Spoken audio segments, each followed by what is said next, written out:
Hello la famille et bienvenue pour une nouvelle vidéo. On va parler de la collection de supercars d'une célébrité. On fait ça tous les dimanches, toutes les semaines, une nouvelle célébrité. Et en vrai, moi je kiffe, on peut regarder à l'intérieur des garages de célèbres. Et la manière que ça marche, c'est que tout ce qu'il faut que tu fasses, c'est que tu mettes en commentaire en dessous le nom d'une célébrité dont tu aimerais qu'on parle la semaine pro. Et on va prendre la personne qui revient le plus. Cette semaine, par contre, vous étiez tellement à mettre en commentaire. C'est un monsieur très connu qui a fait beaucoup de choses dans l'automobile aussi, Elon Musk.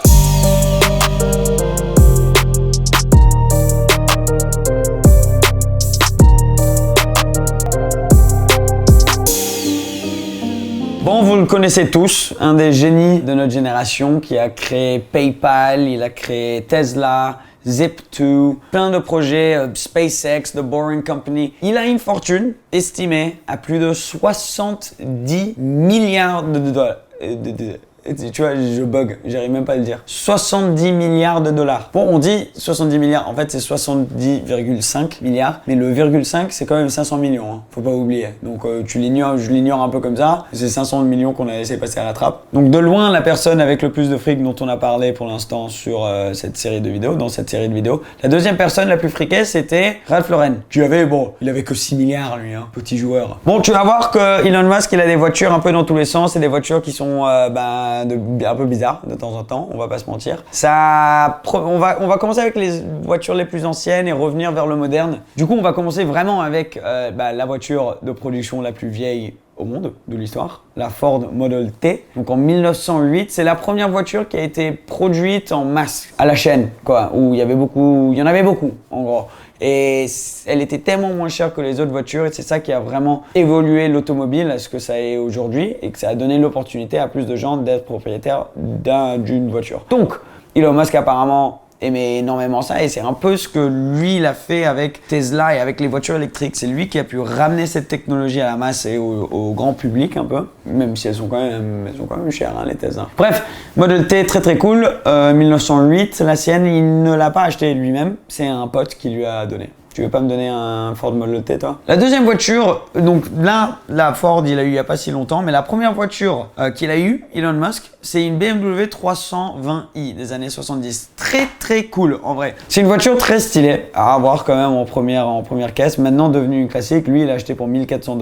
Donc bon, dans cette période-là, 1400 $, c'était beaucoup d'argent. Et c'est une sale voiture quand même à avoir en première caisse. Bon, après, il a commencé à bosser jeune, il s'est fait son fric à lui et franchement, il a géré. 70 milliards de dollars, il a pas mal géré quand même. Par contre, pour lui, un BM, c'était pas assez. Il voulait quelque chose de plus cool. Quand il était jeune, il avait été donné un magazine d'anciennes voitures. Il a vu dedans un Jaguar type E, juste magique. Il a dit un jour, j'aurai cette voiture. Donc, il avait une société qui s'appelait Zip2. Il a eu un paiement de 40 000 $ qui est sorti de cette boîte. Et directement, il a pris ses premiers 40 000 $. Une Jaguar type E de 1967. Pas mal la classe, une des voitures les plus belles dans l'histoire de l'automobile, avec ce long capot à l'avant, tout court à l'arrière, c'était un roadster, donc juste mythique. Et franchement, chapeau à lui. Et ça se voit qu'il kiffe vraiment les voitures, parce qu'à chaque fois qu'il avait un peu d'argent qui arrivait, la première chose qu'il faisait, c'est qu'il achetait une voiture. Donc, du coup, ça a été continué, cette tradition, mais à un niveau un peu plus extrême, quand il a acheté une McLaren F1. Aujourd'hui, une McLaren F1, ça vaut plus de 15 millions de dollars. Quand lui, il l'a acheté, c'était quand même moins, mais c'était énorme. Pour te donner une idée, il était en train d'hésiter entre s'acheter une villa, une maison à Palo Alto en Californie ou de s'acheter la McLaren. Il a craqué pour la McLaren à la fin. Il y en avait seulement 106 de produites dans l'histoire. Lui, c'était le châssis 67 et il l'utilisait en daily driver. Donc c'était la première voiture à faire plus de 240 miles per hour, la voiture la plus rapide au monde pendant des années jusqu'à quand la Bugatti Veyron est venue à détruire le truc à 407 km/h, un truc du genre. Mais lui, il utilisait sa McLaren F1 quand même en daily driver. Donc, il était connu parce que tu avais ta place de conducteur central au milieu de la voiture et 2 sièges passagers de chaque côté. Et il utilisait cette voiture pour faire Los Angeles, San Francisco, Los Angeles toutes les semaines. Il a mis 11 000 miles, donc pas loin de 20 000 km sur la voiture quand même. Et ensuite, il était avec Peter Thiel, son associé de chez PayPal, qui lui a demandé en gros, bon ben ta McLaren là qui coûte une fortune, super rare, tu fais le beau gosse, mais qu'est-ce qu'elle peut faire? Et lui en gros il a répondu, ben regarde, je te montre. Il a accéléré un peu pour dépasser une voiture. En accélérant, il a perdu le contrôle de l'arrière de la voiture, il s'est retrouvé planté dans un mur et la voiture était dans un sale état. Le pire, c'est qu'il n'avait pas d'assurance. Parce qu'il se disait, je ne vais pas être le mec qui qui plante sa McLaren F1. Du coup, pas de bol quoi. Et il a dû la réparer, ce qui a coûté une fortune. Mais heureusement que sa fortune a évolué aussi un peu avec le temps. Du coup, il a pu faire ça. Il a vendu après la voiture une fois qu'elle a été reconstruite en 2011, quand même pour un profit. Mais c'est l'histoire quand même. Hein. Le mec a eu une McLaren F1 au lieu d'une maison. Il a daily drive la voiture, il a planté dans un mur, il a reconstruite, il n'avait pas d'assurance, il a fini par la vendre. Sacrée voiture, sacrée histoire. Pour décompresser un peu de ça, on va partir des voitures un peu plus normales. Une BMW M5, tripotée un peu par une compagnie qui s'appelle Amann, fait du tuning en Allemagne, qui ont rajouté un peu plus de puissance. Donc c'était la M5 avec le V10 qui faisait un bruit de ouf. Et ils l'ont fait passer à plus de 600 chevaux. Un petit body kit aussi pour faire plaisir. Et c'est la voiture qui a fait réaliser à Elon Musk que s'il développait un jour une caisse, il voudrait que tu aies l'opportunité d'avoir 5 portes, mais l'accélération et la performance d'une sportive, comme il avait dans sa BMW M5. Et du coup, il nous a donné la Tesla Model S Performance, qui fait ça, mais à un niveau encore plus extrême. Même concept avec une Audi Q7 qu'il avait acheté une fois qu'il a eu des enfants. Il a réalisé en roulant cette voiture que c'était très dur d'accéder le troisième rang de place, donc à l'arrière, justement parce que tu ouvrais la porte, le siège s'avançait pas assez, etc.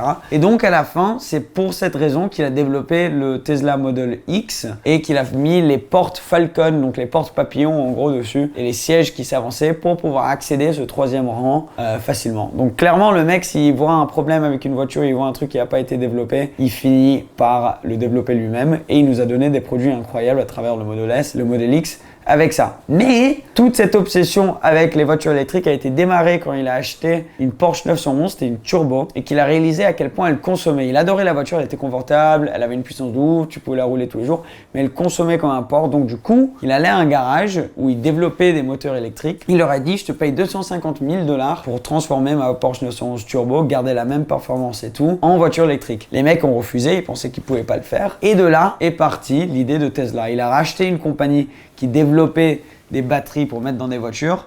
Il a renommé le truc Tesla et ben voilà, maintenant c'est historique et c'est une des plus grosses compagnies de voitures au monde. Donc, il s'est un petit peu gavé quand même, et c'est tout parti en gros du fait qu'il kiffait les voitures et qu'il en achetait quand même pas mal et de luxe et qu'il n'était pas satisfait avec ce qu'il y avait. Donc, de là, il est parti, il a créé sa propre société et la première voiture qu'ils ont sortie, c'était un Tesla Roadster. C'était à base de châssis de Lotus, ça faisait 200 miles sur une batterie, c'était pas top en vrai, honnêtement, c'était pas particulièrement beau, c'était pas particulièrement rapide, ça tenait pas particulièrement bien sa batterie, mais c'était la première étape pour Elon Musk et Tesla. Même après ça, ils sont presque partis en faillite, mais quand même, Elon Musk roulait la sienne, sa voiture de fonction, qui était la première Tesla Roadster construite. Il a roulé tous les jours. C'était une voiture très très chère quand même quand elle est sortie, aux alentours de 200 000 $. Il a roulé avec pendant des années, jusque quand il s'est dit pourquoi pas, maintenant que j'ai une compagnie SpaceX où on envoie des trucs en espace, pourquoi pas envoyer le bazar en espace avec une musique Space Oddity, donc une chanson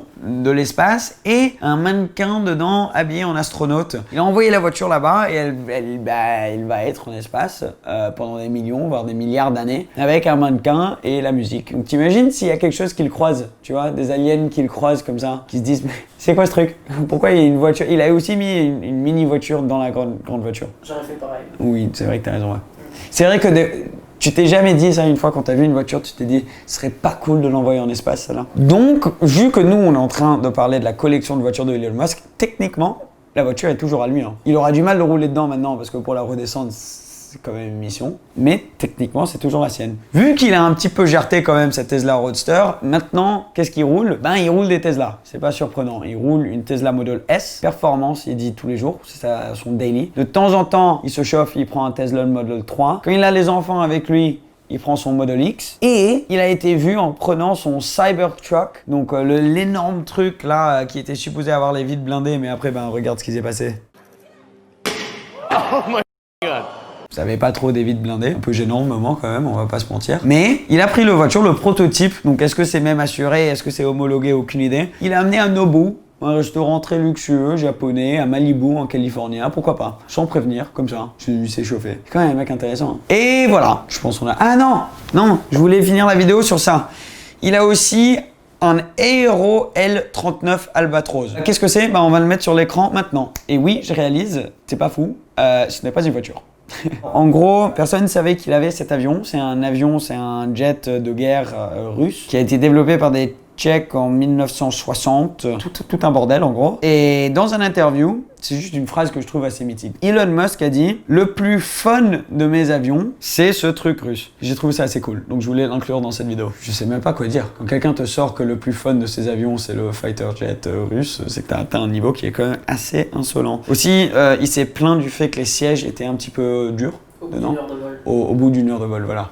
Donc ça se comprend quoi. Mais ouais, t'imagines quand même, faut être un mec quand même assez intéressant pour te mettre dans ton fighter jet russe là et te dire putain, tu aurais pu le rendre un petit peu plus confortable quand même. Hein. Genre y a pas les sièges ventilés, c'est pas les sièges massants. Bref, donc je sais pas s'il va développer un fighter jet avec des sièges massants, ça m'étonnerait pas de lui en vrai. Mais voilà. C'est quand même le mec qui a décidé de créer des tunnels dans lesquels tu mets ta voiture et le truc c'est de ça t'envoie à travers un tunnel, tu peux faire genre l'Amérique en une demi-heure ou je sais pas quoi. La voiture qu'on a oubliée, c'est dans le thème d'Elon Musk. C'est une Lotus un petit peu différente. Donc c'est une Lotus Esprit qui a été dans un film James Bond et qui dans le film était du coup une voiture qui sautait dans la mer et se transformait en bateau. Naturellement, Elon Musk a vu ce truc en tant que gosse et s'est dit je vais acheter. Et c'est ce qu'il a fait. Vente aux enchères, 920 000 $. Il a acheté la Lotus Esprit du film James Bond. The Spy Who Loved Me. Elle s'appelait Wet Nelly, la voiture. Donc il a acheté Wet Nelly pour 920 000 $. Et ensuite, s'est aperçu qu'en fait, ça se transformait pas du tout. C'était fait dans le film. Et ça pouvait pas être une voiture qui rentrait dans la mer. Donc Elon Musk se dit, bah merde, je vais devoir changer ça. Et apparemment, il est en train de bosser sur rendre cette voiture qu'il a achetée pour 920 000 $, qui est une pièce unique du film James Bond. Lui se dit on s'en tape de tout ça, ok, on va la changer et on va mettre un moteur Tesla dedans parce que les batteries dans l'eau ça semble être une super idée, ça semble pas être un problème pour lui, je sais pas, il va avoir une solution et rendre la voiture transformable, donc ça va partir en voiture en bateau. Voilà, Elon Musk. On finit là-dessus, c'est quand même pas mal. Il y a des trucs intéressants. Bon, mets en commentaire ce que tu préfères. Est-ce que tu préfères la Lotus de James Bond, le fighter russe, le McLaren F1, la Jag A-Type, le M5, le Tesla Model S, il y a beaucoup de voitures. En tout cas, un gars super intéressant, inspirant, qui a évolué le monde de l'automobile à un niveau, et je pense qu'on peut même pas réaliser ce qu'il a fait pour le milieu automobile. Donc franchement, bravo à lui. C'est pas comme s'il va regarder cette vidéo. De toute façon, s'il la regarde, il va sûrement regarder la version anglaise. Ça m'étonnerait qu'il regarde la française. Quoique le mec a quand même acheté la voiture de James Bond. Tu sais jamais. Il a envoyé l'autre en espace. Sur ce, merci d'avoir regardé cette vidéo. En commentaire en dessous le nom de la célébrité que tu aimerais voir dans la vidéo de la semaine prochaine. Ah oui, abonne-toi si tu n'es pas encore, ça fait toujours plaisir, la famille 18h. Et un petit pouce bleu si tu as kiffé la vidéo. Merci beaucoup, à très bientôt. Ciao, ciao.